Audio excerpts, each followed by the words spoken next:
C'est l'heure de retrouver l'avocat des causes perdues. Bonjour Mathieu Noël. Bonjour Dimitri, bonjour à toutes et à tous. Oh là. On l'avait un peu perdu de vue. Ramayad a accordé une interview à l'Express vendredi. L'ancienne ministre de Nicolas Sarkozy, désormais vit aux États-Unis, à Washington. Elle défend le mouvement woke. Une phrase notamment a suscité un tollé sur Twitter quand elle dit que passer à Paris devant la statue de Colbert est une micro-agression. Vous êtes Mathieu ce matin, l'avocat de Ramayad. Que plaidez-vous, maître ? Ou maîtresse. Que plaidez-vous, maître ou maîtresse? D'emblée, voyez, vous affichez un mépris total pour cette modernité salvatrice venue des États-Unis que vous refusez en bloc en niant dès votre première question le problème pourtant essentiel de ma potentielle non-binarité. Mais enfin Mathieu, on se connaît depuis plusieurs mois maintenant. Je sais que vous vous définissez plutôt comme un homme. Vous n'êtes pas du genre très fluide, quoi. Mais vous n'en savez rien. Peut-être que je me définis plutôt comme un homme, justement pour ne pas choquer au sein d'une rédaction qui, je le sais, n'est pas en pointe sur ces questions de genre. Hein, on est de droite. Madame Haddadi. Alors je vous invite donc à repenser ma binarité en essayant de faire abstraction de ma barbe comme élément stigmatisant d'un genre masculin qui n'est peut-être pas le plus constitutif de ma personnalité. Je vous donne au passage ma nouvelle carte. Mathieu Merci. Noël, avocat T.Médian E à la tige de Paris. Non, au barreau de Paris, pas à la tige. Non, à la tige. Barreau, on a décidé que c'était devenu trop phallique comme mot. Il faut vivre avec son temps, monsieur Pavlenko. Surtout quand on travaille comme moi avec une clientèle américaine qui, en termes de mœurs, a toujours 10 ans d'avance sur nous. C'est comme ça. Quand les premiers fast-foods sont nés aux États-Unis dans les années 50, on s'est dit, nous jamais. Pareil pour les hypermarchés et le coca à la cerise. Les goûts des Américains nous choquent toujours, monsieur Pavlenko. Mais 10 ans plus tard, immanquablement, ça devient les nôtres. Donc, c'est un conseil d'ami.e que je vous donne. Préparez-vous parce que dans 10 ans, à l'allure où vont les choses, ça se trouve, votre avatar numérique non genré va tenter de me pécho dans le métavers. En me voyant, vous vous direz... Oh, elle est bonne. Et je vous répondrai non, bel Ukrainien digital. Je ne suis pas bonne. Je suis visuellement attractive selon les codes esthétiques de notre époque.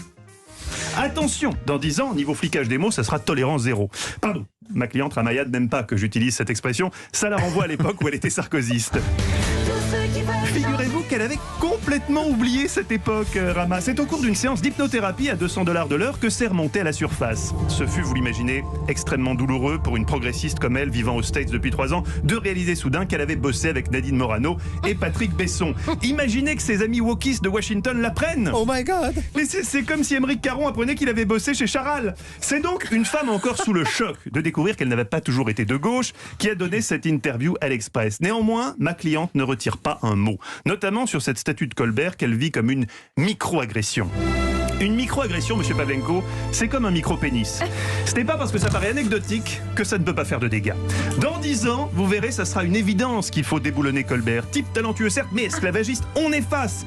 Et l'idée un peu subtile qu'on conserve les statues justement pour se souvenir des hommes et des époques avec leurs qualités et leurs défauts, pour qu'on puisse éventuellement, à la lumière de leur exemple, ne pas reproduire les mêmes erreurs, pardonnez-moi de vous dire que c'est trop compliqué. C'est comme chez le coiffeur quand vous demandez une coupe mi-longue.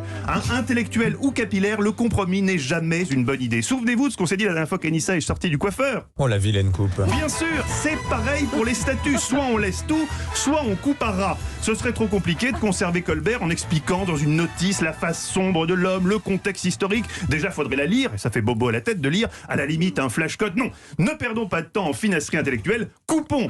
Et pourquoi se limiter à Colbert? Coupons aussi Platon, encore un sacré esclavagiste celui-là. Il n'a pas fait la vaisselle une fois de sa vie, Platon. C'est pourquoi nous demandons, Dimitri, à ce que le banquet et la République soient immédiatement retirés des programmes scolaires et remplacés par 2 ouvrages plus en adéquation avec nos valeurs, Choupi fait du ski et Trop va au pot. Mais enfin Mathieu, aucune pensée politique intéressante dans Choupi fait du ski et Trop va au pot. Ah non, mais les auteurs de Choupi et Trop n'ont jamais défendu l'esclavage. Et c'est ça le plus c'est leur important grosse aujourd'hui. Il faut que qualité. ça rentre. Hein. Je vous sens pas prêt du tout pour dans 10 ans. Anissa ouvre de grands yeux quant à Nicolas Bétou, mon Dieu.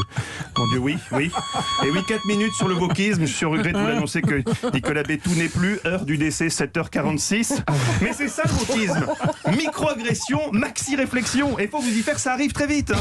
Allez, Dimitri, promettez-moi de faire un effort. Ouais, ça roule ma poule. Je ne suis pas votre poule. Je suis avocat T.E à la tige de Paris. Et je ne désespère pas de vous entraîner du bon côté de l'histoire avec Rama et tous nos amis éveillés. Je crois en vous. Allez, je vous laisse chercher votre conscience woke. Car on a tous, au fond de nous, Dimitri, une conscience woke. Elle est peut-être dans mon bureau, mais j'ai pas le temps de chercher là. Bon. J'aurais tout essayé. Hein. Merci ma poule pointée. Merci Mathieu. On vous retrouve à 16h. Historiquement, votre menu aujourd'hui. 3 personnages partis un jour sans retour. On a René Robert, Cavalier de la Salle, Percy Fossette et les To Be Free. Facile. Ah, bien sûr. Et facile, on aurait pu aussi rajouter Ramayad. Ça, C'est vrai, c'était Il n'y d'actualité. a pas pensé. Rama, rentre rapidement. Washington n'est plus pour toi. Merci Mathieu Noël.